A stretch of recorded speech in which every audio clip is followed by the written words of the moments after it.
रख मनवा काल की चिंता क्यों सताती है। सतगुरु अपना साथी है, सतगुरु हरदम साथी है।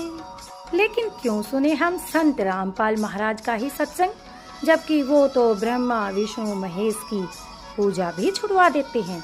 चलिए आज इस सच्चाई के बारे में भी जान लेते हैं। क्या सच में वो पूजा छुड़वाते हैं या उसके पीछे भी कोई गूढ़ रहस्य है जो हमें आज तक पता नहीं है। चलिए सुनते हैं जगत गुरु संत रामपाल जी महाराज क्या कहते हैं ब्रह्मा विष्णु महेश के बारे में। संत गरीबदास जी ने सूक्ष्म वेद में बताया है, तीनों देवता कमल दल बसे, ब्रह्मा विष्णु महेश प्रथम इनकी वंदना, सुन सुत गुरु उपदेश। श्री ब्रह्मा जी, श्री विष्णु जी और श्री शिव जी तीनों देवता हमारे शरीर में बने कमल दलों में, कमल चक्रों में बसे निवास करते हैं। इसीलिए सर्वप्रथम साधना स्तुति इनकी करनी होती है। इनके ऊपर की साधना तत्वदर्शी संत यानी सतगुरु से सुनो। यहाँ तो व्यर्थ में ही बहुत ज्यादा भ्रम फैला रखे हैं। कबीर परमात्मा कहते हैं, नो मन सूत उलझिया ऋषि रहे झकमार, सतगुरु ऐसा सुलझा दे उलझे न दूजी बार। अपनी सारी शंकाओं के समाधान के लिए चलिए सुनते हैं जगत गुरु तत्वदर्शी संत रामपाल जी महाराज के अमृत वचन, सभी शास्त्रों के आधार पर। सत साहिब। तो इसने इन्होंने लिखा कि ये तीनों भगवान रजगुण ब्रह्मा सदगुण विष्णु तमगुण शिव जी ही इन जीव को कर्मों के बंधन में बांधने के मुख्य कारण हैं। जैसे अभी 14वें अध्याय का 5वां श्लोक आपने पढ़ा, उसमें भी यही लिखा है कि प्रकृति से उत्पन्न ये तीनों गुण, प्रकृति दुर्गा है, दुर्गा से उत्पन्न तीनों गुण रजगुण ब्रह्मा सदगुण विष्णु तमगुण शिव जी ये कर्मों के जीव को कर्मों के बंधन में बांधे रखते हैं। और यहाँ भी वही लिखा है 15वें अध्याय का दूसरा श्लोक आप पढ़ रहे हो कि ऊपर और नीचे फैली हुई है। ऊपर और नीचे यानी ऊपर स्वर्ग में और यहाँ पृथ्वी पर, नीचे पाताल लोक में। और यही कर्मों के अनुसार जीव को बंधन की मुख्य कारण है।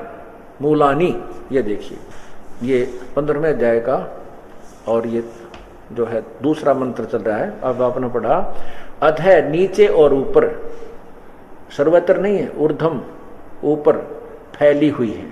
मनुष्य लोक में, इस पृथ्वी लोक में को मनुष्य लोक कहते हैं। कर्मों के अनुसार बांधने वाली मूलानी ये मुख्य कारण है, ये जड़ है, यानी यही बांधती है। तीनों ही कर्मों के आधार पर यह हमें बांधे रखते हैं। नीचे और ऊपर, ऊपर स्वर्गलोक में, नीचे पाताल लोक में, सभी लोकों में नहीं, ये गलत अनुवाद किया है। अनुसंततानी यानी व्याप्त हो रही है। बस तीन ऊपर नीचे और यहाँ पृथ्वी पे 3 स्थानों पर ये व्याप्त है। अब देखिए आगे गीता ज्ञान दाता कह रहा है कि मैं जो तुझे गीता का ज्ञान दे रहा हूं, इस गीता ज्ञान के दौरान मैं तुझे सृष्टि रचना के विषय में नहीं बता सकता, क्योंकि मैं इससे अपरिचित हूं। इसको तो तूने उस तत्वदर्शी संत से पूछना होगा। यहाँ विचार काल में मैं नहीं बता पाऊंगा सृष्टि रचना को, क्योंकि इसका विस्तार मुझे ज्ञान नहीं। अब देखना 15वें अध्याय का 3रा श्लोक, अध्याय नंबर 15,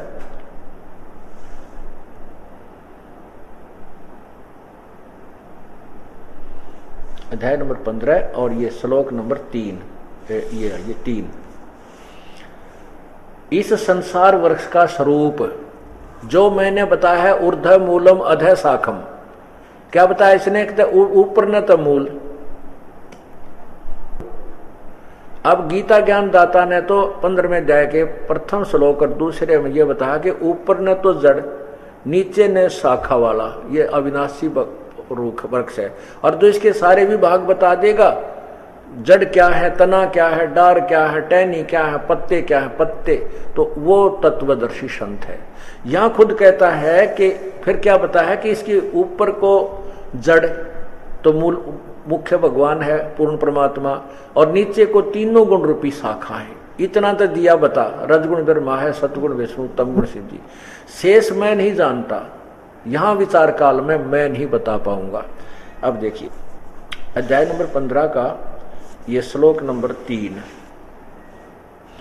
इसमें लिखा है कि इस संसार वृक्ष का स्वरूप जैसा कहा है वैसा यहाँ विचार काल में, यानी गीता के ज्ञान में, वैसा यहाँ जैसा कि सृष्टि ऊपर में जड़ है, नीचे को तीनों गुण रूपी शाखा है, और विशेष विचार जो विशेष ज्ञान है इसके अतिरिक्त, वैसा जैसा वास्तविक इसका स्वरूप है वो मैं नहीं जानता, वैसा यहाँ विचार काल में नहीं पाया जाता, नहीं पाया जाता। यानी गीता का ज्ञान दिया जा रहा है, इस विचार काल में नहीं पाया जाता, क्योंकि न तो इसका आदि है और न इसका अंत है, तथा न इसकी अच्छी प्रकार सतिथि है। यानी मुझे इसका पूर्ण रूप से ज्ञान नहीं है, इसलिए इस सो विरुद्ध मूलम हमने संस्कृत भी पढ़नी आवे, ऐसी बात नहीं, क्योंकि ये लिपि देवनागरी है। सो विरुद्ध मूलम माने अच्छे दृढ़ मूल वाले, यानी उस सतलोक रूपी जो जड़ है, पूर्ण परमात्मा है, वो अति दृढ़ है, सो विरुद्ध है, क्योंकि वो अविनाशी है। अति दृढ़ मूल वाले संसार रूपी पीपल के वृक्ष को क्या लिखा है कि दृढ़ेन असंख्य शस्त्रेण छित्वा, वैराग्य रूप शस्त्र द्वारा नहीं, यहाँ लिखना है तत्वदर्शी तत्व ज्ञान रूपी शस्त्र द्वारा काट के। इन अनुवाद गलत किया है, यहाँ लिखना है असंख्य शस्त्रेण माने सच्चे मनते ग्रहण करके तत्वदर्शी संत के पास जाकर तत्व ज्ञान ग्रहण करने के बाद उस तत्व ज्ञान रूपी शस्त्र द्वारा काट के, अर्थात उसे अब इसमें स्पष्ट कर दिया है गीता ज्ञानदाता ने कि इस संसार रूपी वृक्ष के विषय में मैं कंप्लीट नहीं जानता, या विचार काल में मैं नहीं बता पाऊंगा आपको इसको। तो उस तत्व ज्ञान रूपी शस्त्र काट के, अर्थात तत्व ज्ञान रूपी शस्त्र से काटने का अर्थ है कि जैसे गोला तोब का करता चला मैदान, उस तोब के गोले ते समझ इसने उसको उससे काट कर, अर्थात उससे पूर्ण ज्ञान समझकर फिर अब देखना चौथे 15वें अध्याय का चौथा श्लोक यहां से जुड़ता है कि उसके बाद उस परमेश्वर के उस परम पद की खोज करनी चाहिए, उस शाश्वत स्थान की, जो 18वें अध्याय के 62वें श्लोक में कहा है। उस तत्व परम परमेश्वर के उस परम पद की खोज करनी चाहिए, जहां जाने के बाद साधक फिर लौट कर संसार में कभी नहीं आते, यानी वो पूर्ण मुक्ति प्राप्त कर जाते। और गीता ज्ञानदाता कहता मैं भी उसी की शरण में हूं, उसी की पूजा करनी चाहिए, वही पूजा के योग्य है। तो इससे यह भी सिद्ध हो गया कि 7वें अध्याय के 18वें श्लोक में अनुत्तम का अर्थ अति उत्तम समास के आधार पर भी फिट नहीं होता। अब देखना, अभी आपने तीसरा श्लोक 15वें अध्याय का, अब चौथा श्लोक पढ़िए, यही अध्याय नंबर 15 और ये श्लोक नंबर 4, इसका अनुवाद यहां किया इन्होंने।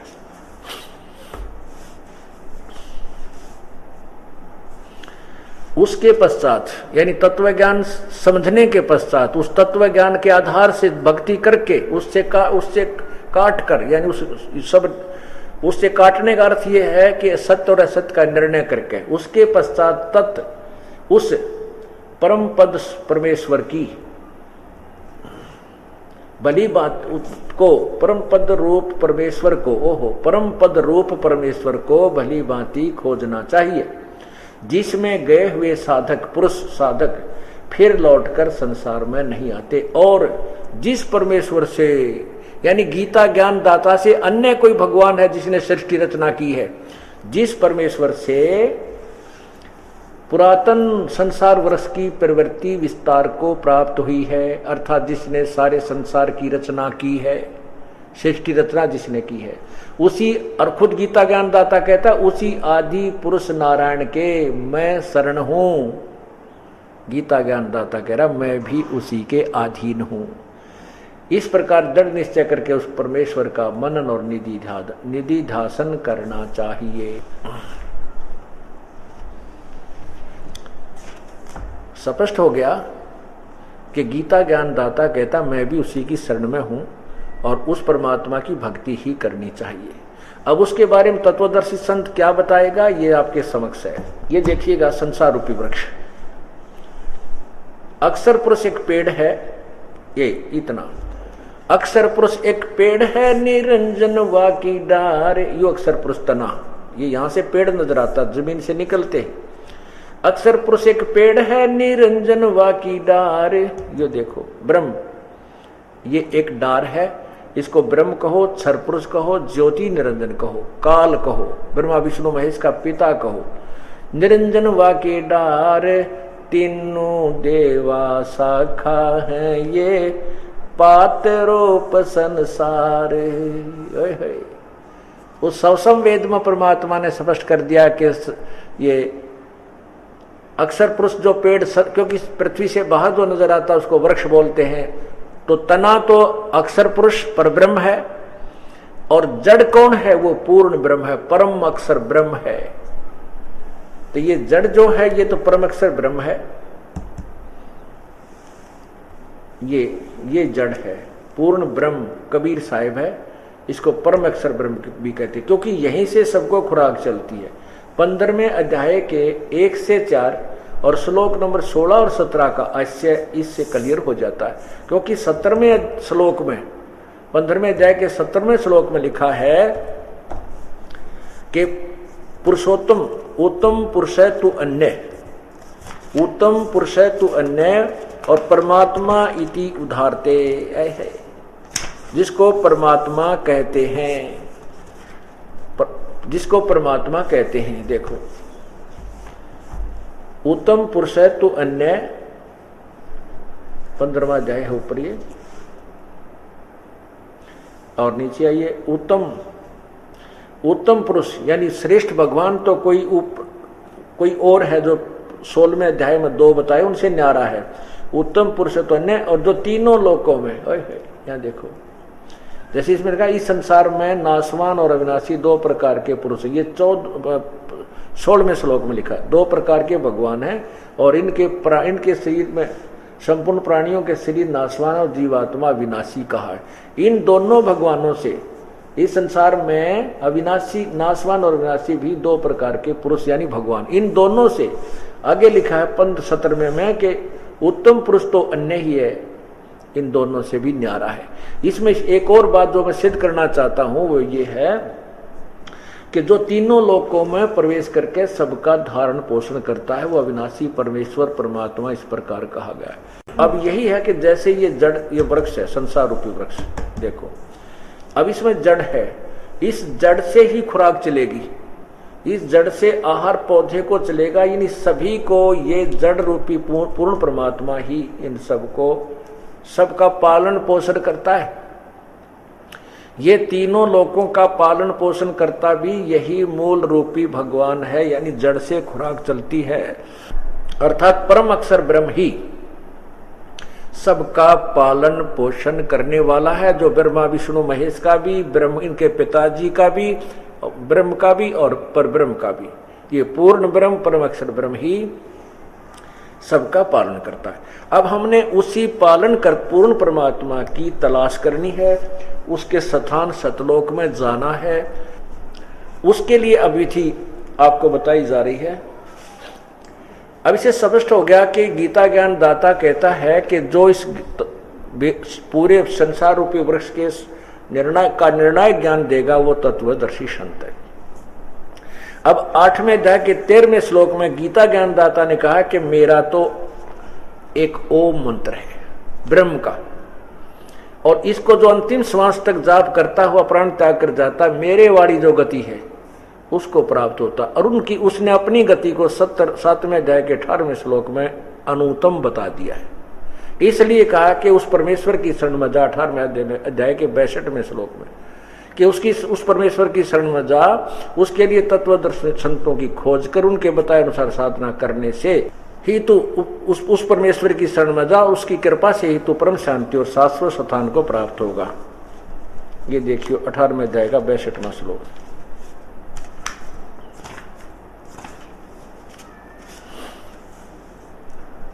अध्याय नंबर 18,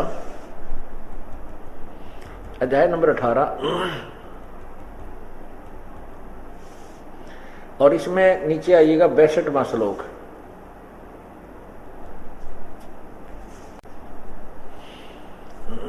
इसमें लिखा है, हे भारत सब प्रकार से उस परमेश्वर की शरण में जा। गीता ज्ञान दाता से कोई और भगवान पूर्ण परमात्मा परमेश्वर है। उस परमात्मा की कृपा से ही तू परम शांति और शाश्वतम स्थानम सनातन परम धाम को प्राप्त होगा। सनातन यानी सदा रहने वाला, हम इसको सतलोक कहते हैं। शाश्वतम स्थान को, सदा रहने वाले स्थान को हम सत्यलोक कहते हैं। तो सतलोक को चला जाएगा।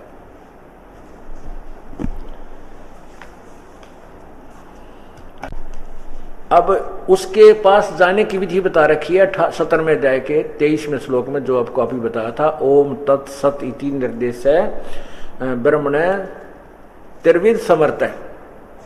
उसके उस परमात्मा के उस ओम तत्सत का जो जाप करना है, उस ब्रह्मण यानी सच्चिदानंद घन परमात्मा की भक्ति के लिए 3 मंत्र का जाप है, ओम तत्सत। और उसकी 3 ही विधि से जाप करना होता है। अब तत् और सत ये सांकेतिक गुप्त है, गीता ज्ञानदाता नहीं जानता इसको। अब ओम, क्योंकि ये हमने तो शुरुआत की थी कि उस परमात्मा के पाने की विधि क्या है, हमने उस परमात्मा के पास जाना है, इसलिए सदग्रंथों से प्रमाणित होने के बाद ही हम दृढ़ता के साथ इस भक्ति मार्ग पर लगेंगे और परमात्मा की तरफ चल पाएंगे। इस भूमिका बनाने के लिए सब कुछ ये दिखाया जा रहा है, सदग्रंथ दिखाए जा रहे हैं आपको। बाकी हमें इन सदग्रंथों को देखने की बार बार आवश्यकता नहीं, क्योंकि हमें विधि मिल गई है और हम उसके अनुसार जाप कर रहे हैं। लेकिन आम जनता, जनसाधारण तक ये ज्ञान पहुंचाने के लिए ये सदग्रंथ आपके समक्ष प्रस्तुत किए जा रहे हैं। इनका ज्ञान समझाया जा रहा है जैसा यथार्थ ज्ञान इनों में भरा हुआ है। 8वें अध्याय के 13वें श्लोक में आइए आप, ये देखिए।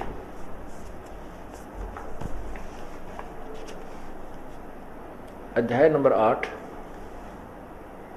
और यहां नीचे 12 और 13 का 2 का अनुवाद किया है। हम 13वां लेते हैं, नीचे वाला ये 13वां है, ये 12वां समाप्त हो गया यहाँ पर, ये 13वां है।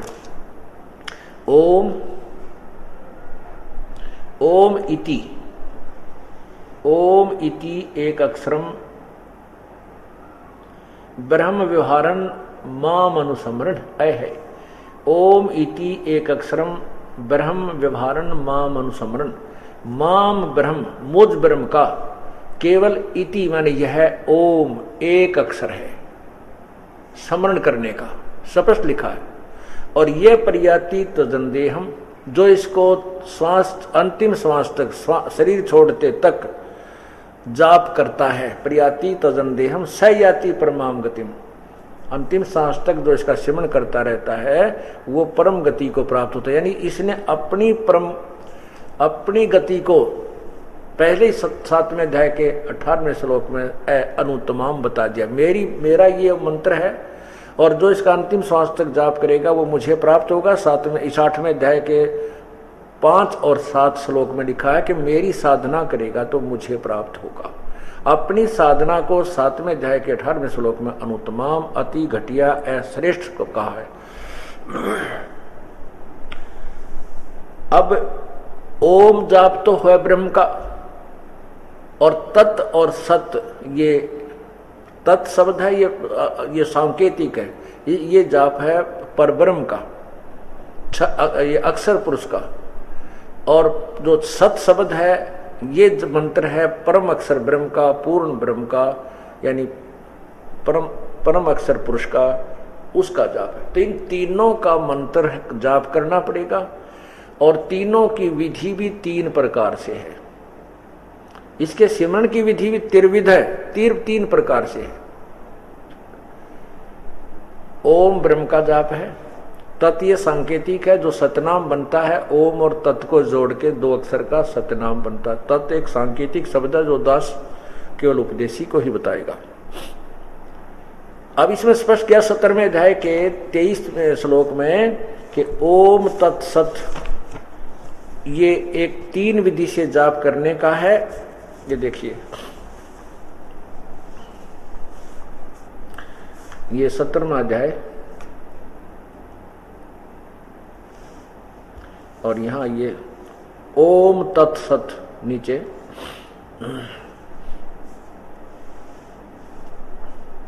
ओम तत्सत इति निर्देश है।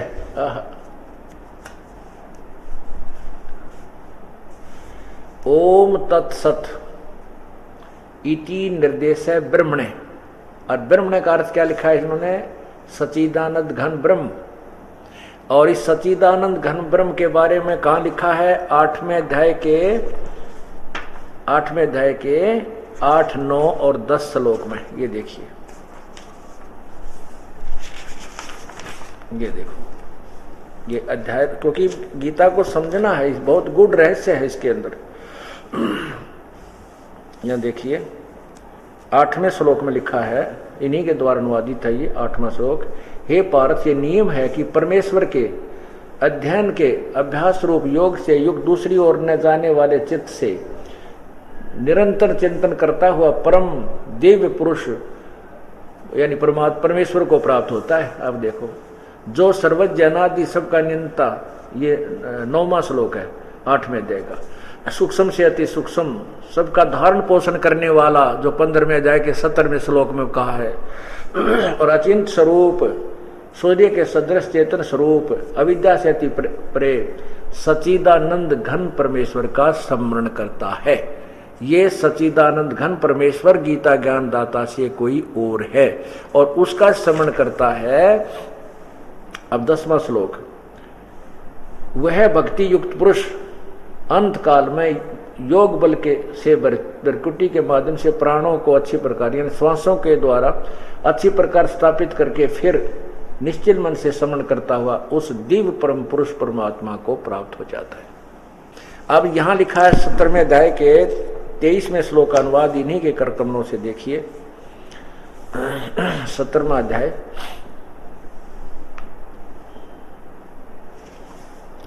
23वां श्लोक, ओम तत्सत, यह 3 प्रकार से सच्चिदानंद घन ब्रह्म का नाम कहा है, क्योंकि उसके पाने में तीनों मंत्र सहयोगी हैं। उसी से इन्होंने लिखा है कि उसी से सृष्टि के आदि काल में ब्राह्मण और वेद तथा यज्ञ आदि रचे गए। अब यानी उस पूर्ण परमात्मा ने ही ये सर्व ज्ञान दिया। सभी जो विद्वान पुरुषों को भी उन्होंने उत्पन्न किया, क्योंकि विद्वान भी तत्व ज्ञान से ही बनते हैं। तो अब कहने का भाव ये है कि उस परमात्मा की प्राप्ति 3 मंत्र से है। अब मैं जो जहां से पूरा ये शुरुआत की थी कि गीता ज्ञान के अनुवादकर्ताओं ने अनुवाद गलत कर दिए। अब ये 2 मिनट का सत्संग और है, प्रेम पूर्वक ध्यान से सुनना, जो इसका निष्कर्ष निकालने जा रहा हूं। अब ये गीता अध्याय नंबर 18 के 62 में कहा है कि तू सर्वभाव से उस परमात्मा की शरण में जा, उसकी कृपा से ही तू परम शांति और शाश्वत स्थान सतलोक को प्राप्त होगा। वहां जाने के लिए विधि बताती है कि मेरा ओम नाम है, और उसके पाने के लिए बता दिया कि 17वें अध्याय के 23वें श्लोक में ओम तत्सत, केवल यही निर्देश है उसके जाप करने का। उसको तत्वदर्शी संत बताएगा। उसके आधार पर साधना करने से जब तू उसके पास जाना चाहता है, तो मेरे लेवल की जो ओम नाम की कमाई है वो मुझे छोड़ देना। ओम नाम का जाप ब्रह्म का है, ज्योति निरंजन का, जिसको काल भी कहते हैं, जिसके लोक में हम रह रहे हैं। और उसको पूर्ण परमात्मा के पास जाने के लिए अब क्या करते? ओम नाम का जाप हम करते थे पहले, जब पूर्ण ज्ञान नहीं था। तो ओम नाम के प्रतिफल में हम ब्रह्मलोक में चले जाते थे। 8वें अध्याय के 16वें श्लोक में गीता जी में लिखा कि ब्रह्मलोक तक सभी नाशवान है, वहां तक भी सथाई नहीं है। तो अब हम पुण्य को वहां खा लेते थे, समाप्त कर देते थे ब्रह्मलोक में, ब्रह्म ओम नाम के जाप को। लेकिन अब हम उसके बाद फिर हम अपने पाप कर्मों को यहाँ भोगते थे। 84 लाख योनियों में गधे कुत्ते सुअर बनकर या नरक में जाते थे। अब हम ओम नाम की कमाई को व्यर्थ नहीं करेंगे। हम इसको ब्रह्म को छोड़ देंगे, इसको दे देंगे, ये हमारा पीछा छोड़ देगा, ये हमें ऋण मुक्त कर देगा।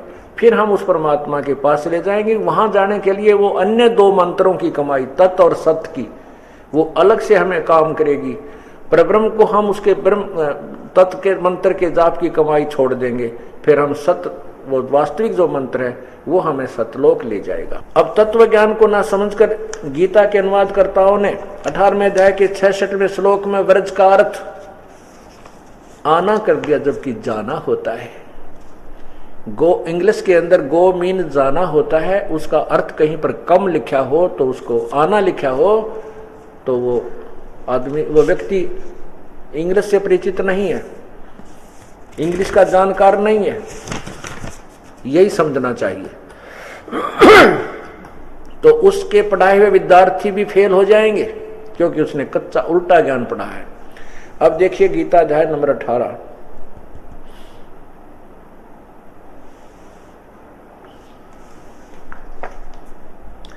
गीता अध्याय नंबर 18 और नीचे आएगा 66वां श्लोक।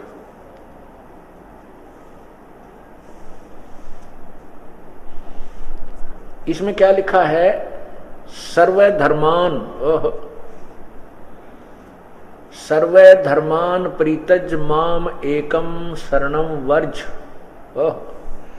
सर्वे धर्मान परित्यज माम, मेरे लेवल की सभी पूजाओं को मुझ में छोड़, परित्यज माने छोड़कर, एकम शरणम वर्ज। एकम माने सर्वशक्तिमान, जिसके बराबर दूसरा ना हो, अद्वितीय उस सचिदानंद घन ब्रह्म की शरण में वर्ज माने जा, परमेश्वर की शरण में जा। अहम तवा सर्व पापे भय मोक्षामी मां शुच। मेरे लेवल की जो पूजाएं हैं, ओम नाम का जाप है, वो मुझे छोड़ दे, मेरे में छोड़ दे, फिर मैं तुझे सब ऋणों से मुक्त कर दूंगा, सब पापों से मुक्त कर दूंगा, फिर उसकी शरण में जा। क्लियर हो गया? इन्होंने क्या अनुवाद किया है देखिए, ये देखो 66वां अध्याय उन्हीं के द्वारा अनुवादित है। संपूर्ण धर्मों को अर्थात संपूर्ण कर्तव्य कर्मों को मुझ में त्याग कर केवल तू, केवल एक, ये माम शब्द है, ये माम शब्द है। इसमें क्या लिखा है? मुझ सर्वशक्तिमान सर्वधार परमेश्वर की शरण में वर्ज माने आजा। बताओ, इन्होंने वर्ज माने लिखा है आ, मेरी शरण में आजा, जबकि उसका वर्ज माने चला जा, उसकी शरण में जा, क्योंकि 18वें अध्याय के 62वें श्लोक में भी कहा कि उसकी शरण में जा। इसी प्रकार मां माने मेरे लेवल की, मुझ में, मेरे जो मुझ में छोड़कर उसकी शरण में जा, मैं तुझे संपूर्ण पापों से मुक्त कर दूंगा, सोच मत कर। अपनात्माओं, ऐसे टीचरों ने हमारे समाज को पढ़ा रखा था, जिनको अपने सिलेबस का ज्ञान नहीं, शब्दों के अर्थों को अनर्थ कर रखा था। उनके आधार पर ये भोली आत्माएं इतनी आरूढ़ हो चुकी हैं कि सच्चा ज्ञान जब सामने दिखाया भी जा रहा है, प्रत्यक्ष सदग्रंथ शास्त्र पढ़ भी रहे, फिर भी क्रोधित हो जाते हैं, झूठ बोल रहा है, ये तो निंदा कर रहा है। अरे मैं तो कुछ बोलने नहीं रहा, मैं तो एक आपका दास आपको पढ़ कर सुना रहा हूं कि सदग्रंथ ये बता रहे हैं, और उन अज्ञानियों ने हमें सारा उलट ज्ञान पढ़ा रखा। कोई बात नहीं, पीछे गई सो जान दे, ले रहती को राखे, पीछे गई सो जाने दो, आगे शेष है उसको बचाना है, इस पीढ़ी को हमने। और जनसाधारण का कर्तव्य बनता है सत्य ज्ञान को जनता तक पहुंचाने में हमारा सहयोग देने का। अब इसमें इस सत्संग के अंदर ये बात स्पष्ट हो गई है। आज का जो सत्संग था गीता जी के ऊपर, और जब तक हम अपने सदग्रंथ से परिचित नहीं होंगे तो हम उस तत्व ज्ञान को भी नहीं जान सकते। और जब तक हम इन अज्ञानी ऋषियों संतों के जिन लाखों करोड़ों लोगों को गुमराह करके अपने पीछे लगा रखा है, जब तक इनकी पुस्तकों को आंखें नहीं पढ़ लेंगे, देख नहीं लेंगे इनकी क्रियाओं को, तब तक इनसे हृदय नहीं हट सकता। एक बोरी के ऊपर लिख रखा है, इसमें मनुखा दाख है और भर रखी गधे की लीद। और जब तक खोल कर नहीं देखेंगे तो उस मनुखा दाख की तुलना नहीं करेंगे। मनुखा दाख ऐसी होती है, वह मीठी होती है, नरम नरम होती है। कुछ गुण तो लीद के भी मिलते होंगे मनुखा दाख, पर मीठी ना पावे। ऐसे ही जो अन्य संतों ने अपनी मनुखा दाख वेदों और सदग्रंथों के अलग ज्ञान भरकर उसमें लिख रखा है, वेदों के अनुसार ज्ञान, गीता के अनुसार ज्ञान उन्होंने अज्ञान भर रखा है, मनुखा दाह की जगह गधे की लीद भर रखी है। ये वह खोल खोल दिखानी था रहता है आपके सामने मेरा इतना करते हुआ है कि मनुखा दाह कैसी होती है, गधे की लीद ऐसी होती है। अर्थात ये तत्व हमारा वेद और गीता ये बता रहे हैं। इन अनजानों ने जो अपने द्वारा लिखी पुस्तकों में जो गंध भर रखा है वो ये देखो, और ये अपने वेद और गीता ये बोल रही है। मैं कुछ नहीं मिलाता अपनी तरफ से, ना उनकी क्रिटिसाइज करता हूं, ना उनके ज्ञान को गलत बता रहा हूं। वेदों से तुलना करके इतना जरूर कह रहा हूं कि इनसे भिन्न है, सदग्रंथों के अनुसार नहीं है, तो मनुखा दाख नहीं है, यानी तत्व ज्ञान नहीं है, और वो जनता जनसाधारण के लिए और श्रद्धालुओं के लिए उपकारक नहीं है। बोलो सतगुरुदेव की जय। सत साहिब कर जोरूं विनती करूं, धरूं चरण पर शीश। गुरु राम देवानंद जी महाराज ने दियो नाम बख्शीश। कोटि कोटि सिजदा करूं, कोटि कोटि प्रणाम। चरण कमल में राखियो मैं बंदी जाम गुलाम। अब गुण किए तो बहुत किए, करत न मनियारे। बावे बंदा बख्श दियो, बावे गर्दन उतार। अब गुण मेरे बाप जी, बख्शो गरीब नवाज। जो मैं पूत कपूत हूँ, बोर पिता को लाज। मैं अपराधी जन्म का, नक्सक बरे विकार। तुम दाता दुखी भंजना, मेरी करो समार। जय इब कै सतगुरु मिले, सब दुख आखों रो। चरणों ऊपर शीस रखूं, कहूं जो कहनी हो। गुरु जी तुम ना बोलियो, चाहे लाख लोग मिल जाएं। हमसे तुमको बहुत है, तुमसे हमको नहीं। तुम्हारे विसारे क्या बने, मैं किसकी शरण में जाऊं।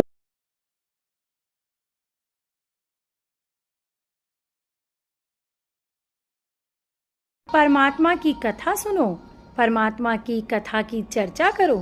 इसके अतिरिक्त जो भी बातें करते हो, सुनते हो, वह सब व्यर्थ है। ऐसे ही आध्यात्मिक वीडियो देखने के लिए हमारे चैनल विश्व विजेता संत रामपाल जी महाराज को सब्सक्राइब करें। बोलो सतगुरुदेव की जय।